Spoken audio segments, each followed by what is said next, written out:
বিচারের নামে চলছে প্রহসন। কাদম্বিনীর বিচারের দাবিতে এবং সিবিআইয়ের উদাসীনতার বিরুদ্ধে মঙ্গলবার পথে নামে বামেরা। একই সঙ্গে দ্রুত ছাত্র সংসদ নির্বাচনের দিন ঘোষণার দাবিতে মিছিল করে এসএফআই কর্মী সমর্থকরা।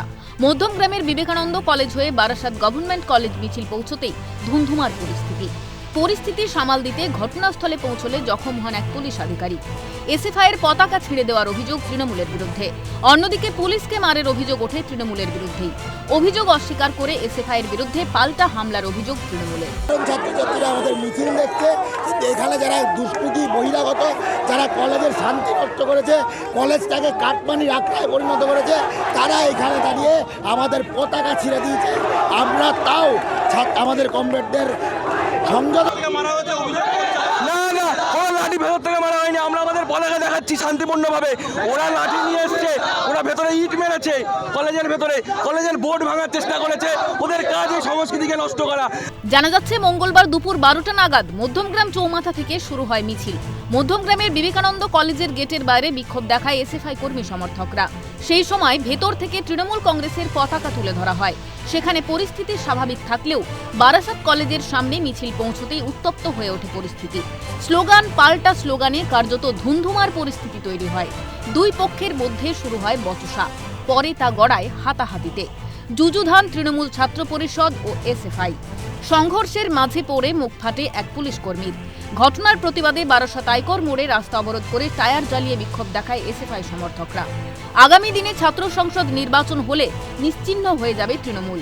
ফের একবার রাজ্যের স্কুল কলেজগুলিতে হুমকি সংস্কৃতির অভিযোগে সরব হয়ে হুঁশিয়ারি এসএফআই। আমরা বলছি, আগামী দিনে ছাত্র সংসদ নির্বাচন হলে আর কলেজে তৃণমূল ছাত্র পরিষদের কোনো নাম নিশান থাকবে না, আবারও এসএফআই ফিরবে। সব স্কুল কলেজে থ্রেটের সিন্ডিকেট চলছে, হুমকির সংস্কৃতি চলছে, রেপ কালচার চলছে।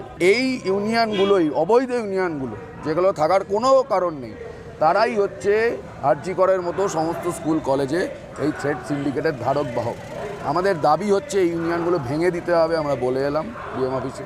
তার সাথে আমাদের দাবি সোদপুর ট্রাফিক মোড়কে তিলোত্তমার স্মৃতির প্রতি শ্রদ্ধা জানিয়ে এবং এই বিশ্বজুড়ে বিচারের দাবিতে গড়ে ওঠা আন্দোলনের স্মারক হিসাবে তিলোত্তমা মোড় এই নাম ঘোষণা করতে হবে সরকারের পক্ষ থেকে। শিক্ষা প্রতিষ্ঠানকে কোথায় নিয়ে যাচ্ছে? তৃণমূলকে নিশানা করে বিস্ফোরক বাম নেতা সুজন চক্রবর্তী। পুলিশ দাঁড়িয়ে থেকে পুলিশও মার খেলো, এসএফআই কর্মী মার খেলো, পুলিশ মার খেলো, বাইরে তারা আছে, আর ভেতরে তৃণমূলের বাহিনী জমায়েত করে ইট মারছে। কোথায় শিক্ষা প্রতিষ্ঠানকে নিয়ে যাচ্ছে এরা? বারাসাত আইকর মোড়ে প্রায় 30 মিনিট বিক্ষোভ দেখানোর পর জেলা শাসকের দপ্তরের সামনে বিক্ষোভ দেখাতে থাকে এসএফআইয়ের কর্মী সমর্থকরা। পরবর্তীতে সোদপুর ট্রাফিক মোড়কে তিলোত্তমা মোড় হিসেবে নাম ঘোষণার দাবি সহ একাধিক দাবিতে জেলা শাসকের দপ্তরে ডেপুটেশন জমা দেওয়া হয় এসএফআইয়ের তরফে। ছাত্র সংসদের যে নির্বাচন, সেই নির্বাচন করার দাবি এবং তিলোত্তমার বিচারের দাবি, সেই দাবি দেওয়া নিয়ে অবশেষে বারাসাতের জেলা শাসকের দপ্তরে জেলা শাসকের কাছে স্মারকলিপি জমা দেয় বামেদের ছাত্র সংগঠন এসএফআই। বারাসাত থেকে অপুশীল, ক্যালকাটা নিউজ।